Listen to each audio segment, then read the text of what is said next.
तो गाइस इस वीडियो में हम बात करने वाले हैं पाकिस्तान वर्सेस नीदरलैंड के बीच में होने वाले सेकंड ओडीआई मैच की, जो कि वर्ल्ड कप का दूसरा मैच होने वाला है।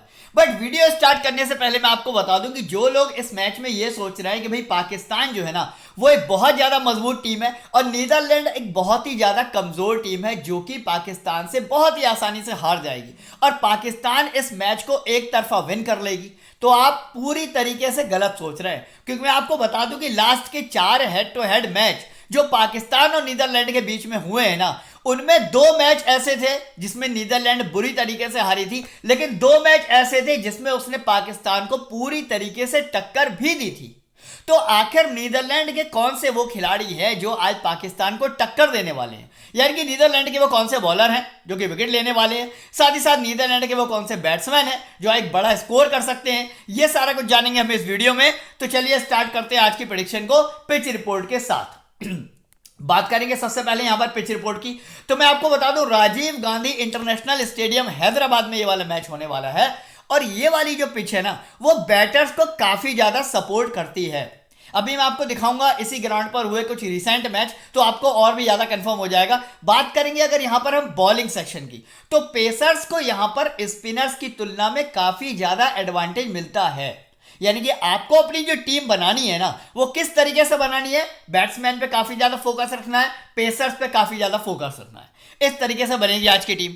चलिए अब देख लेते हैं लास्ट इसी वेन्यू पर हुए कुछ रिसेंट मैच। बट उससे पहले मैं आपको बता दूं कि जो मेरी फाइनल टीम आएगी ना, मतलब देखिए आपको पता है कि भाई फर्स्ट मैच है, हो सकता है लाइनअप में 1 या 2 खिलाड़ी ना खेल रहे हो, तो जो फाइनल टीम मैं आपको दूंगा वो दूंगा अपने टेलीग्राम चैनल पर। तो जो लोग अभी तक मेरे टेलीग्राम से नहीं जुड़े हो, इसी वीडियो के फर्स्ट कमेंट में आपको टेलीग्राम का लिंक मिलेगा, अभी के अभी आप जुड़ सकते हो, या फिर अपने मोबाइल से इस बार कोड को स्कैन करके भी आप मेरे ओरिजिनल चैनल तक पहुंच सकते हो। साथ ही साथ बात करेंगे कि आपने अभी तक चैनल को अगर सब्सक्राइब नहीं किया है तो फटाफट से सब्सक्राइब का बटन दबाकर सब्सक्राइब कर दो, जिससे कि हर मैच की प्रेडिक्शन वीडियो आपको टाइमली मिल पाए। बात करेंगे अब यहां पर इसी वेन्यू के कुछ स्कोरिंग पैटर्न की। तो मैं आपको बता दूं 4 बार बैटिंग फर्स्ट ने, 3 बार बैटिंग सेकंड ने जीता है मैच को, यानी कि इस बात से कोई फर्क पड़ने वाला नहीं है कि भाई बैट फर्स्ट कौन कर रहा है, बैट सेकंड कौन कर रहा है। लेकिन इससे ज्यादा इंपॉर्टेंट बात यह है कि भाई पाकिस्तान जैसी मजबूत टीम अगर इस ग्राउंड पर पहले खेलने आती है तो स्कोर आपको मान के चलिए कि 325 से भी ऊपर का दिख सकता है, क्योंकि इस ग्राउंड पर 350 से ऊपर के भी स्कोर बने हैं। बट वहीं अगर नीदरलैंड पहले बैटिंग करने आती है ना, तो माना कि आपको 350 या 350 जैसे स्कोर तो यहां पर खैर नहीं मिलेंगे, लेकिन फिर भी आप मान के चलो कि यहां पर आपको कम से कम 275 या 280 के तकरीबन स्कोर बहुत इजीली यहां पर दिख सकता है। बात करेंगे अब यहां पर इसी वेन्यू पर हुए कुछ लेटेस्ट मैच, तो आपको और ज्यादा यहां पर पिच रिपोर्ट कंफर्म हो जाएगी।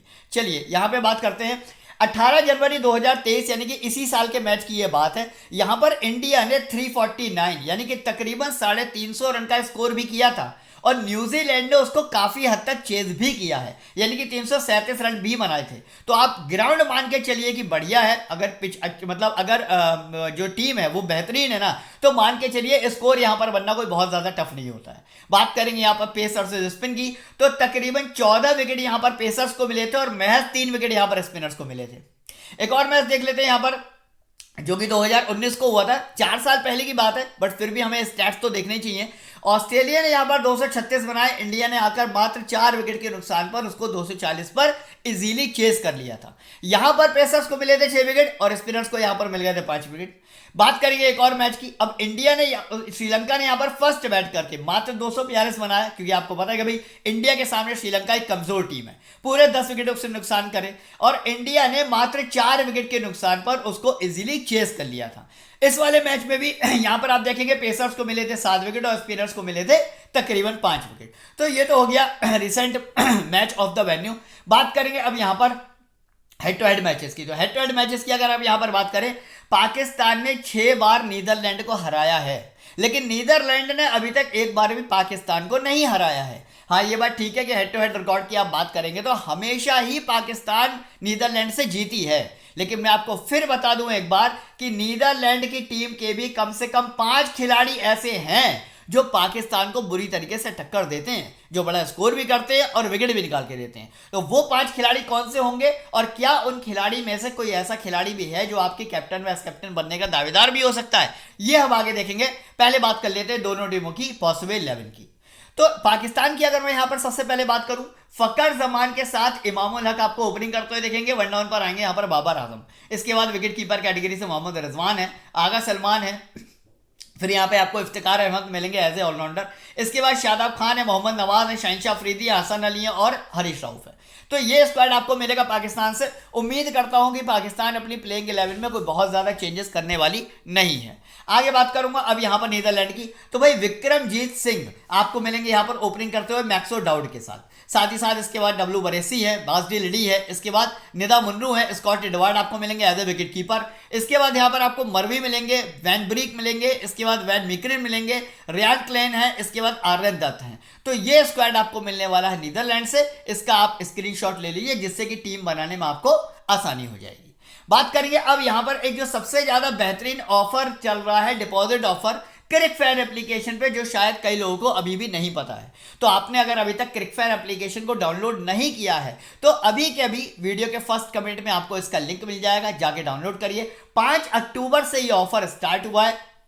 ऑफर में है क्या, आपको मिलेगा यहां पर 10% का रियल कैश और 200% का बोनस। यानी कि अगर आप 10,000 रुपए का डिपॉजिट करते हो ना तो 20,000 रुपए तक का बोनस मिलेगा, जिनमें से 5 से 10% आप ग्राइंडिंग में यूज कर सकते हो। साथ ही साथ 1,000 रुपए का यहां पर रियल कैश यानी कि फ्री का पैसा मिलने वाला है। तो जिन लोगों को इस एप्लीकेशन पर खेलना है फटाफट से डाउनलोड तो कर ही ले। डिपॉजिट अगर आप करें तो जो ये रेंज यहां पर दे रखी है ना, इसका स्क्रीनशॉट ले लीजिए। इसी रेंज में अगर आप डिपॉजिट करेंगे तभी आपको डिपॉजिट ऑफर का फायदा मिलने वाला है। बात करेंगे अब यहां पर प्लेयर वाइज एनालिसिस की। सबसे पहले बात करेंगे यहां पर विकेट कीपर कैटेगरी की। तो भाई पाकिस्तान की अगर यहां पर बात करूं, मोहम्मद रिजवान आपको मिलेंगे, और अगर मैं यहां पर नीदरलैंड की बात करूं तो यहां पर आपको मिलेंगे स्कॉट एडवर्ड। अब सबसे पहले यहां पर बात करेंगे मोहम्मद रिजवान की। तो देखिए लास्ट स्कोर मैच के अगर आप पैटर्न उठा के देखेंगे 86 है, 63 है, 44 है, 67 है, यानी कि जबरदस्त फॉर्म में चल रहे हैं। सिर्फ यहां पर एक ही मैच ऐसा मैच गया है जहां पर ये जल्दी आउट हुए हैं, otherwise most of the time बड़े बड़े स्कोर इन्होंने किए हैं। प्लस सामने वाली टीम जो है वो कमजोर है, यानी कि ये बात तो पक्की है कि मोहम्मद रिजवान आज के मैच में भी आपको 50+ रन बनाते हुए बहुत आसानी से दिखने वाले हैं। तो इस प्लेयर को पाकिस्तान से आपको बिल्कुल भी ड्रॉप करके नहीं चलना है। टीम आपकी चाहे स्मॉल लीग की हो, टीम आपकी चाहे ग्रैंड लीग की हो, मोहम्मद रिजवान को ना सिर्फ लेके जाना है बल्कि ग्रैंड लीग के कुछ कॉम्बिनेशन में कैप्टन वाइस कैप्टन के लिए आप ट्राई भी कर सकते हो। बात करिए ये यहां पर नीदरलैंड से विकेट कीपर यानी कि स्कॉट एडवर्ड की। तो स्कॉट एडवर्ड की एक बात करूं तो 38 मैच में 1212 रन है, 40 का एवरेज है। स्कोरिंग पैटर्न पे नजर डालेंगे 42 बनाए, 83 बनाए, 67, 67, 67 और यहां पर 25, यानी कि जबरदस्त फॉर्म इनकी भी चल रही है। अच्छे बल्लेबाज हैं। बस दिक्कत क्या है, थोड़ी सी दिक्कत यह है कि भाई 4th डाउन पर बैटिंग करने आते हैं। तो बैटिंग इनको मिलेगी या नहीं मिलेगी या कितनी मिलेगी, बस इस बात पे थोड़ा सा डाउट है। लेकिन अगर टॉप ऑर्डर के कुछ बल्लेबाज, थोड़े से भी बल्लेबाज जल्दी आउट हो गए ना तो ये पक्की सी बात है कि मतलब स्कॉट एडवर्ड की बैटिंग आएगी आएगी और आपको विकेट कीपिंग के तो पॉइंट देंगे ही देंगे, साथ ही साथ कम से कम 50+ रन बनाकर ये विकेट कीपर भी आपको दे सकता है। तो आज के मैच में विकेट कीपर कैटेगरी के दोनों ही प्लेयर बहुत ज्यादा इंपॉर्टेंट है। मुझे लगता है कि आपको दोनों को अपनी टीम में रख के चलना चाहिए। बात करेंगे अब यहां पर बैटिंग सेक्शन की। पाकिस्तान की अगर यहां पर सबसे पहले बात करूं, फकर जमान आपको मिलेंगे, इमामुल हक आपको मिलेंगे, बाबर आजम आपको मिलेंगे। अब देखिए सबसे पहले यहां पर बात करिए कि बाबर आजम की। तो देखिए जैसा कि आपको पता है कि भाई इंडिया से विराट कोहली किसी भी तरीके की पिच हो या सामने किसी भी तरीके की टीम हो, उनको चलना है, मतलब चलना है 10 मैच में से 8 या 9 मैच में चलते ही चलते हैं और रन बनाते ही बनाते हैं। वही उसी तरीके से यहां पर सिक्का बाबर आजम का भी चलता है पाकिस्तान में। मतलब करंट फॉर्म भी अगर आप देखेंगे ना तो बहुत ही ज्यादा बेहतरीन चल रही है। मस्ट पिक होना चाहिए आपका। किसी भी हाल में बाबर आजम को तो छोड़ के आपको जाना ही नहीं है, क्योंकि भाई स्मॉल लीग में तो बाबर आजम को कोई ड्रॉप करेगा ही नहीं। बात करूंगा अब यहां पर आपके सामने जो कंफ्यूजन है, यानी कि भाई मैं इमाम को रखूं या फकर को रखूं, क्योंकि मुझे और भी कैटेगरी में बहुत सारे प्लेयर लेने हैं, 11 प्लेयर हैं, बहुत सारे प्लेयर लेने हैं मेरे को। तो यहां पर आपका डाउट मैं आपको दूर कर देता हूं। देखिए अगर मैं इमामुल हक की बात करूं ना तो इमामुल हक लास्ट के 4 हेड टू हेड मैच जो नीदरलैंड के साथ हुए हैं उनमें 2 में काफी ज्यादा बड़ा स्कोर करके आए हैं, 2 में बुरी तरीके से फ्लॉप होके आए हैं। अगर आप करंट फॉर्म की बात करेंगे यहां पर भी एक मैच है फ्लॉप, इस मैच है फ्लॉप, इस मैच है फ्लॉप। लेकिन अगर ओवरऑल परफॉर्मेंस की आप बात करेंगे यहां पर 78 है, 91 है, 61 है, 94 है। अब दिक्कत क्या है, सामने वाली टीम की बॉलिंग बॉलिंग इतनी ज़्यादा मजबूत नहीं है। मतलब अगर सामने वाली टीम इंडिया होती, ऑस्ट्रेलिया होती, साउथ अफ्रीका होती, तो शायद एक बार को फिर भी डाउट होता कि भाई इमाम को भी लेना है या नहीं लेना है। लेकिन सामने वाली टीम कमज़ोर है तो आप इमाम को डेफिनेटली लेके जाएंगे, क्योंकि अगर ये शुरू के 2-3 ओवर झेल लेते हैं ना तो उसके बाद फिर बड़ा स्कोरिंग पैटर्न जनरेट करते हैं। तो बाबर और इमाम ये दो ऐसे प्लेयर हैं जो आपको फिक्स लेके चलने।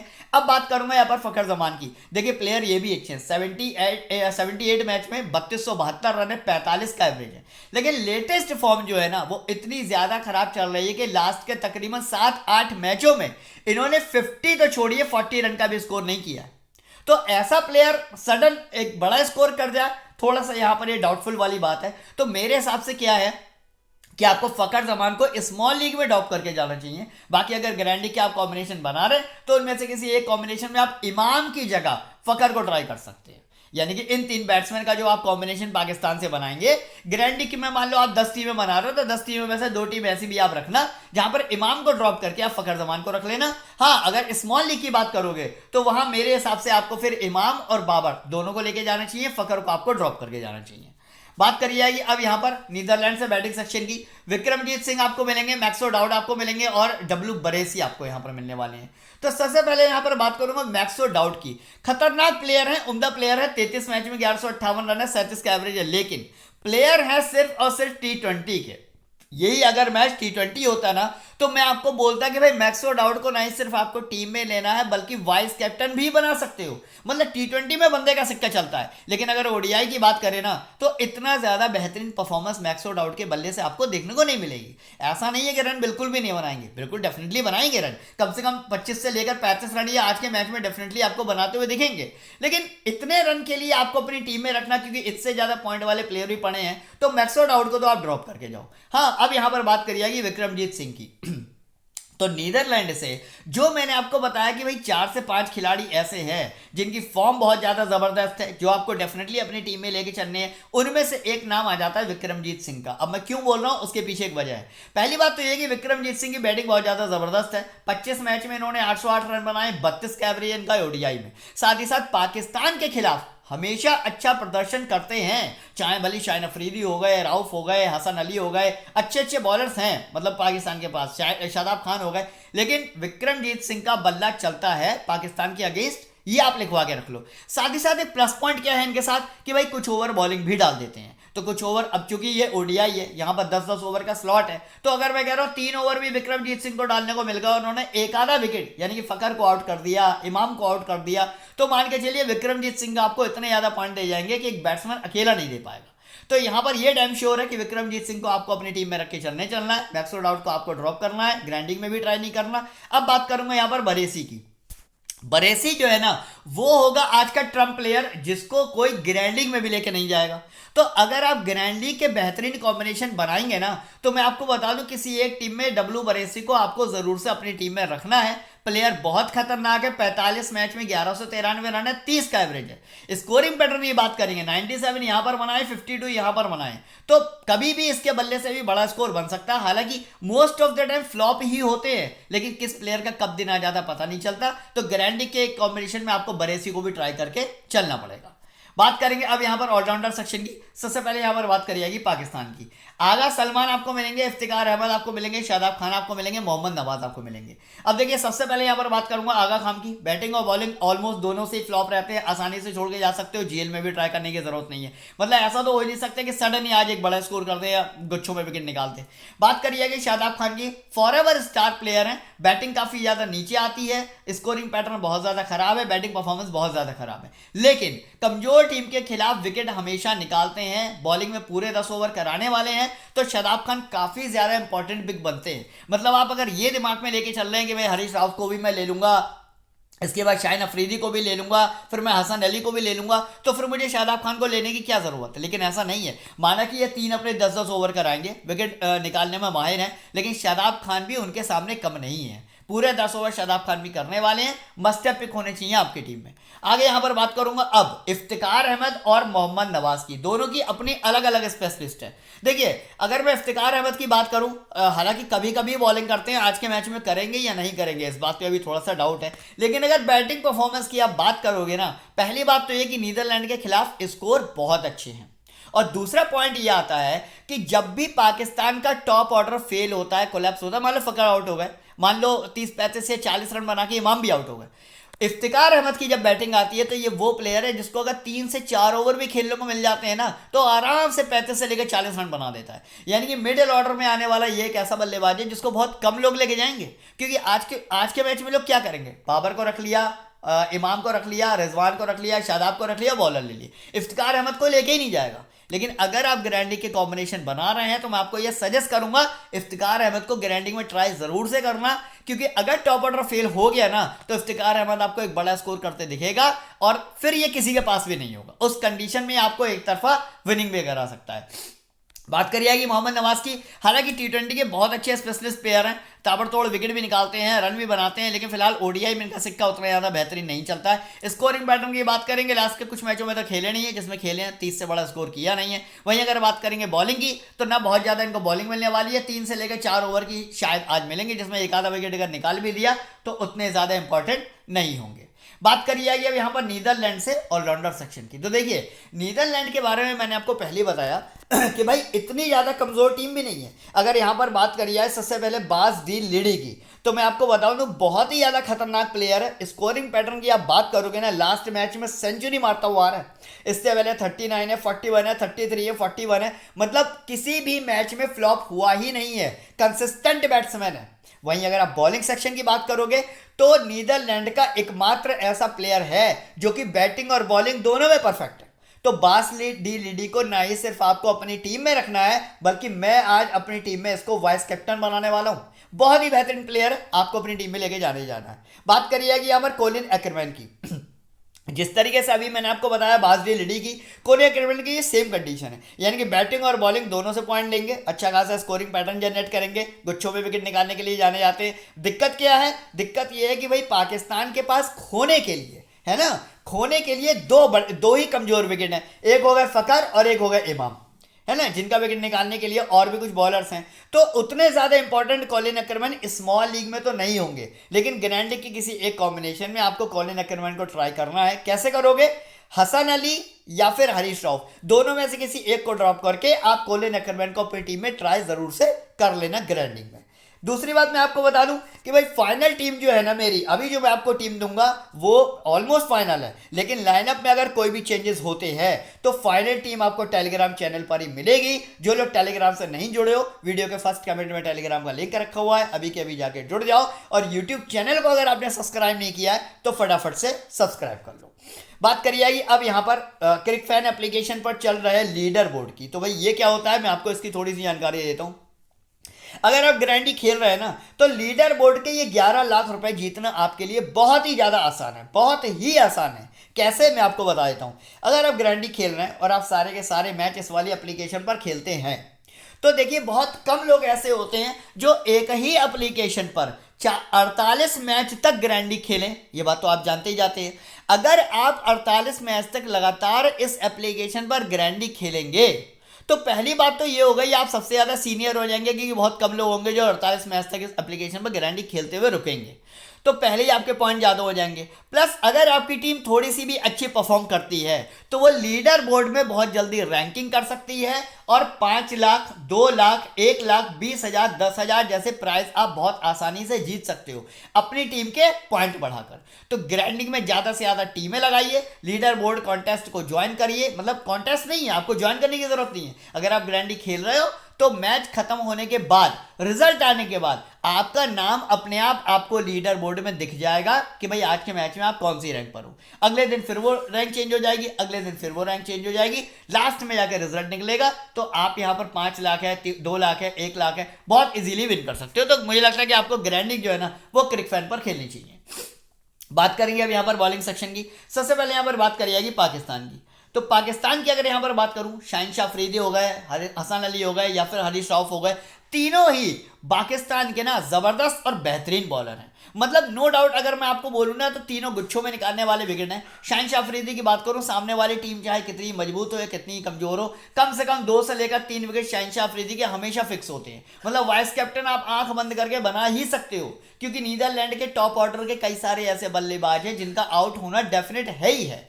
तो शहनशाह अफरीदी आपको अपनी टीम में रखना ही रखना है। वही बात करूंगा यहाँ पर हसन अली और हरीश राउफ। तो देखिए अभी जैसे मैंने आपको ऑलराउंडर सेक्शन से एक्करमैन के बारे में बताया कि भाई कोलिन एक्करमैन जो है ना वो बाजदी लिडी की तरह एक परफेक्ट ऑलराउंडर है और आपको बैटिंग और बॉलिंग दोनों में पॉइंट देने वाले हैं। तो अगर आप कोलिन एक्करमैन को लेने वाले हो तो फिर हसन अली की जगह आप कोलिन एक्करमैन को ले सकते हो। बट बात करूंगा हरीश राउफ की, तो कंसिस्टेंट बॉलर हैं बंडल्स में विकेट निकालने के लिए, शहनशाह अफरीदी और हरीश राउफ, इन दोनों को आपको किसी भी हाल में नहीं छोड़ना है। हालांकि अगर मैं लेफ्ट राइट कॉम्बिनेशन की बात करूं तो यहां पर देखिए फायदा क्या है, शहनशाह अफरीदी लेफ्टी है, राइटर पेसर और राइटर बैट्समैन को बहुत जल्दी विकेट गिरा सकते हैं। हरीश राउफ राइटी हैं, ये लेफ्ट आर्म को बहुत जल्दी विकेट गिरा सकते हैं। दोनों का कॉम्बिनेशन आप लेके जा रहे हो तो किसी भी तरीके के बैट्समैन नीदरलैंड के सामने से आ जाए, विकेट आपके हाथ में जाने जाने।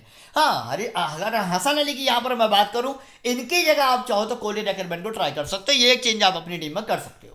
बात करिए अब यहाँ पर नीदरलैंड से बॉलिंग सेक्शन की, तो भाई देखो यहाँ पर भी कुछ ऐसे बॉलर मौजूद है ना जो आपको एक अच्छे खासे विकेट निकाल के दे सकते हैं। कौन कौन है वो? हालांकि अगर मैं मरवी की बात करूँ, सिंगल विकेट टेकर है, इतने ज़्यादा इंपॉर्टेंट नहीं होंगे, आसानी से छोड़ के जा सकते हो। पॉल वैन मैक्रीन की बात करूं, टी20 में इनका सिक्का ज़्यादा चलता है और मतलब पाकिस्तान जैसी मजबूत टीम में जहां पर दो ही विकेट मतलब प्लेयर ऐसे हैं, फ़खर हो गए, इमाम हो गए, जिनके अलावा रिजवान का, बाबर का, इफ्तिकार का विकेट गिनाना इतना ज़्यादा आसान नहीं है, तो फिर मैक्रीन ओडीआई में भी आपके इतने ज़्यादा इंपॉर्टेंट नहीं होंगे। बात करूंगा अब यहाँ पर वैन बीक की, ये एक ऐसा बॉलर है जो कि आपकी टीम में मस्ट हैव पिक होना ही चाहिए हर हाल में। आपको मैं बता दूं 25 मैच में 34 विकेट हैं और मजबूत टीमों के खिलाफ भी बंडल्स में विकेट निकालने के लिए जाने जाते हैं। यहाँ पर 2 विकेट निकाले, या 1 विकेट निकाले, या 3 विकेट, या 1 विकेट, या 4 विकेट, या 1 विकेट, यानी कि सिर्फ एक ही मैच ऐसा हुआ है जिसमें विकेट नहीं निकाले हैं। अदरवाइज अपनी कंसिस्टेंसी को मेंटेन रखते हैं। सामने वाली टीम कमजोर हो, मजबूत हो, कोई फर्क नहीं पड़ता, ऑस्ट्रेलिया हो, साउथ अफ्रीका हो, बांग्लादेश हो, इंडिया हो, कोई फर्क नहीं पड़ता। वैन डीक को अगर विकेट मिलने हैं मतलब मिलने ही मिलने हैं। हाँ, रियान कैलेंड को आप आसानी से छोड़ के जा सकते हो, बट बॉलिंग सेक्शन से ये जो एक प्लेयर अब मैंने आपको बता दिया, यानी कि लोगन वैन बीक, आपको हर हाल में अपनी टीम में लेके चलना ही चलना है। बात करेंगे अभी आरन दत्त की, तो इस ग्रैंड के किसी एक कॉम्बिनेशन में आरन दत्त को ट्राई जरूर से कर लेना। कभी कभी किसी मैच में बंडल्स में विकेट निकाल देते हैं, जैसे इस वाले मैच में इन्होंने 3 विकेट निकाले थे। हालांकि किस टीम के खिलाफ हुआ था ये भी मेरे पास जानकारी नहीं है, बट मैं आपको बता दूं कि किसी ग्रैंड के कॉम्बिनेशन में आरन दत्त को भी आपको ट्राई जरूर से कर लेना है। बात करेंगे बेंच प्लेयर की, तो जो अब आपके सामने प्लेयर आ रहे हैं, यानी कि मोहम्मद वसीम है, शफीक है, इसके बाद शौश शकील है, उसामा मेरा, इनमें से कोई भी खेलने वाला नहीं है। नीदरलैंड की बात करूंगा तो जो स्क्रीन पे प्लेयर आ रहे हैं इनमें से कोई भी नहीं खेलेगा। बात करेंगे आज हम फाइनली टीम कॉम्बिनेशन की क्या रहने वाला है, तो मैं आपको बता दूं विकेट कीपर कैटेगरी से, जैसे कि मैंने आपको बताया, रिजवान और स्कॉट एडवर्ड, मैं दोनों को लेके जा रहा हूं। इसके बाद बाबर आजम है, इमामुल हक है, फकर को मैंने ड्रॉप किया है, विक्रमजीत सिंह को मैं लेके जा रहा हूँ, मैक्सो डाउट को मैंने ड्रॉप किया है, शादाब खान हो गए, इसके बाद बासडी लिडी हो गए, दोनों को लेके जा रहा हूँ, वैन ब्रीक हो गए, इसके बाद हसन अली, हरीश राउफ और शाउन अफरीदी। अब इस टीम में आप क्या चेंज कर सकते हो मैं आपको बता दूं।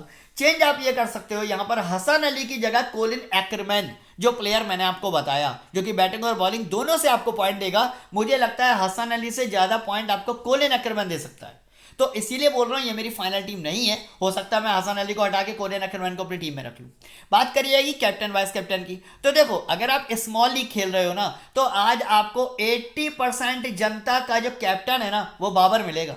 चाहे भले ही वो 10 रन पे आउट हो जाए, लेकिन आपको पता है विराट खेलते हैं तो वही सबके कैप्टन होते हैं, चाहे वो 10 रन पे आउट हो जाए। तो बाबर खेलते हैं तो वो सबके कैप्टन होते हैं, चाहे वो 10 रन पे आउट हो जाए, सबका कैप्टन खराब हो जाए। लेकिन आपको क्या करना है, अगर आप ग्रैंडी के कॉम्बिनेशन बना रहे हो तो कुछ ऐसे प्लेयर यहां पर हैं जिनको बहुत कम लोग कैप्टन बना के लेके जाएंगे, लेकिन अगर आपने बनाया तो आप एक तरफा विन कर सकते हो। कैसे, मैं आपको बता देता हूं। शहनशाह अफरीदी ऐसे हैं जो मल्टी विकेट टेकर है, गुच्छों में विकेट निकालते हैं, 3 से लेकर 5 विकेट इस मैच में आपको निकाल के दे सकते हैं, सामने वाली टीम कमजोर है। तो शहनशाह अफरीदी को कैप्टन करके आप मोहम्मद रिजवान को वाइस कैप्टन कर सकते हो, आप बाजदी लिडी को वाइस कैप्टन कर सकते हो। इस तरीके के ग्रांडिंग में आप कॉम्बिनेशन जरूर से ट्राई कर लेना। मैच से पहले ही 1-2 घंटे पहले आप बैठ जाना अपने ग्रांडिंग के कॉम्बिनेशन ट्राई करने के लिए। तो फिलहाल के लिए मेरी फाइनल टीम नहीं है, फाइनल टीम जो भी होगी वो आपको टेलीग्राम पे दे दी जाएगी मैच स्टार्ट होने से पहले। और अगर आप ग्रैंडी के बहुत ज़्यादा शौकीन हो, लीडर बोर्ड में एक अच्छी रैंक लाना चाहते हो, तो मैं आपको बता दूं कि ग्रैंडी के पूरे 10 कॉम्बिनेशन आपको मैं देने वाला हूं अपने टेलीग्राम चैनल पर। कब मिलेंगे आपको? मैच स्टार्ट होगा 2 बजे, आप बस मेरे टेलीग्राम चैनल को 1 बजे ओपन करके बैठ जाना। मैं कोई यूट्यूब पर लाइव नहीं आऊंगा, एक एक करके अपने खुद के बने हुए बेहतरीन लॉजिकल एनालिसिस वाले गारंटी के कॉम्बिनेशन मैं आपको टेलीग्राम पे देने वाला हूं, जिसको एडिट करके आप अपनी एक बेहतरीन टीम बना सकते हैं और ग्राइंडिंग में बेहतरीन पैसा कमा सकते हैं। तो चलिए इसी के साथ इस वीडियो को फिनिश करेंगे। उम्मीद करता हूं कि अब तक आप टेलीग्राम पे जुड़ गए होंगे, साथ ही साथ आपने मेरे यूट्यूब चैनल को सब्सक्राइब कर लिया होगा और वीडियो को लाइक भी कर दिया होगा। तो चलिए इसी के साथ वीडियो फिनिश करेंगे, मिलेंगे अब कल एक और वीडियो में एक और मैच के साथ। तब तक वीडियो देखने का बहुत बहुत धन्यवाद।